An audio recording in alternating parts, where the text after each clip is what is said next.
Lizzy, ṣó mọ̀ pé mo sọ fún ẹ wípé the more you ṣàlàyé, the more you ṣẹlẹ́yà.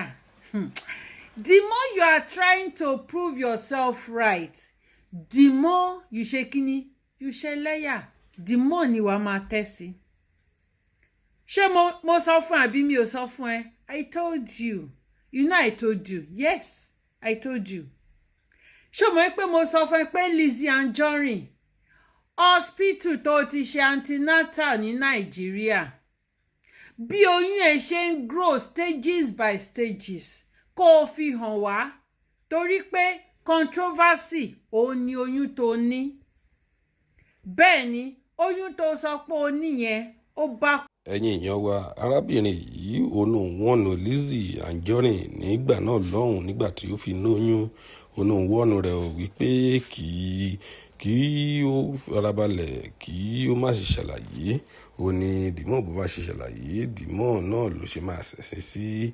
Ẹ jẹ́ ká gbọ́ látẹnu arábìnrin yìí. Question mark wá.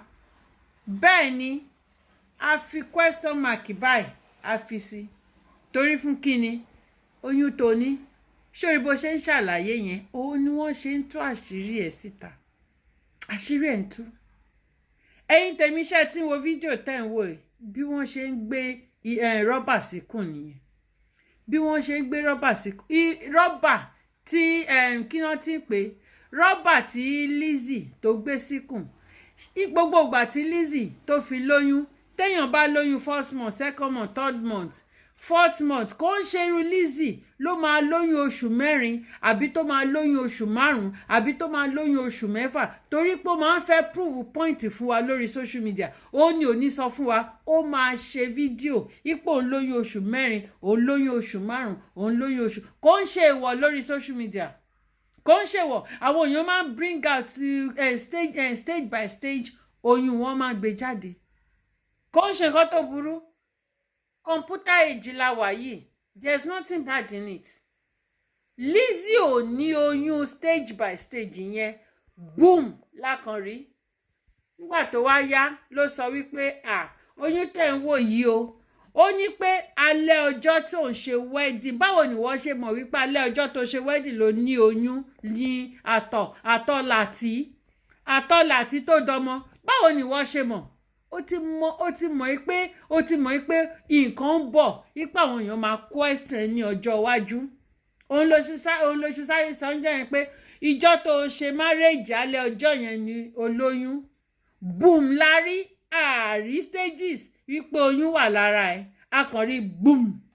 Akànrí pé ó sọ pé olóyún ni, tó wá ń dramatize. Ó ti gbàgbé pé ọmọ ní tíátà yẹn, ó ń dramatize. Bẹ́ẹ̀ ló ń ṣojú báyìí, tó ń ṣe báyìí bíi pé bóyá olóyún. You no get belle. Ó lóyún kankan. Ó ní oyún Lizzy. Hospital tó ti ṣe antenatal gbé jáde. Okay, gbé ìwé antenatal ẹ̀. Ìgbà ní Nàìjíríà wọ́n máa ń ní ìwé antenatal. Kò tẹ̀ wá tún kí n ṣe antenatal nìkan. Kíní tó fi ṣe kí wọ́n ti ń pe kíní fọ́tò ọmọ tó máa ń wò ní scan ní ọmọ tó gbé sex ọmọ jáde.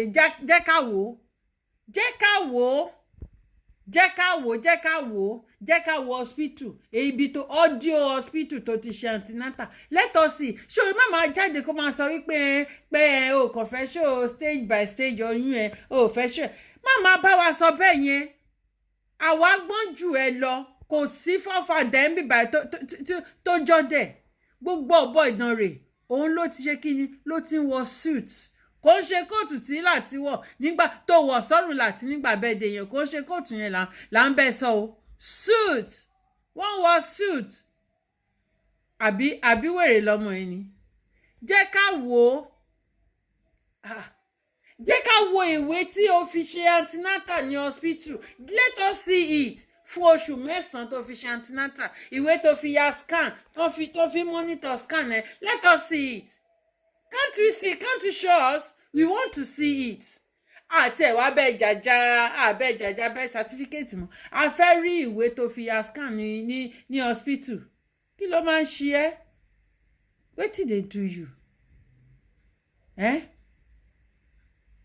rò pé ó gbọ́n jù wá lọ ni? A jọ wà ní Naija ni. We dey Naija together. A mọ̀ bó ṣe ń roll, a mọ̀ bá ṣe ń lọ sí antinata àbí wèrè lélẹ̀ ni nígbà tẹ́ pé ò lọ rí. Let us see your antinata ìwé tó fi ń ṣe antinata fún 9 months.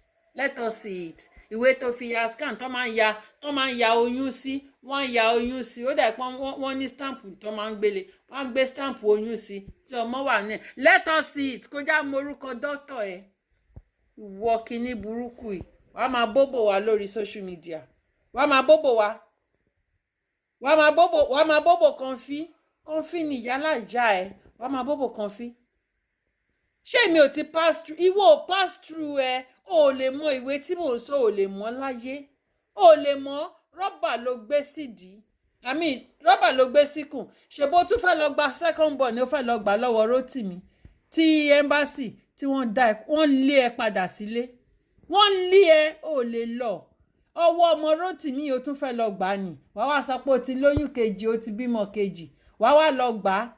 Stages in pregnancy ẹ àní rí. Boom la máa rí. Wàá máa dramatize, wàá máa fọ́ọ̀mù fún wa, máa ṣe tíátà fún wa. Ẹ̀yin tèmi, ẹ wo fídíò yẹn, ẹ wo bí wọ́n ṣe ń gbé ike yẹn síkùn. Ẹ wo, ṣe rí ẹ̀yin tẹ́ ń act film. Nǹkan tẹ́ máa lò nísìnyí. Ẹ má máa lo aṣọ, ẹ máa gbé aṣọ síkùn tó máa fọ́ láǹdì yín tẹ́ bá wà on stage. Rọ́bà ní kẹ́ lọ máa lò. Lizzy Anjorin pregnancy rubber. Wonders indeed, they say, shall never end, guys. I can't believe that this is not a real baby bomb. Oh my goodness. I think we need to call the attention of Nollywood industry to come and start, purchasing this unreal baby bomb. I don't want to use the other name. We don't want to see them using clothes wrapper to do pregnancy video, pregnancy scene for us, and then we'll see rapper falling off their clothes, or in the name of they want to act pregnancy scene. I think this is the best one for them. I think this husband and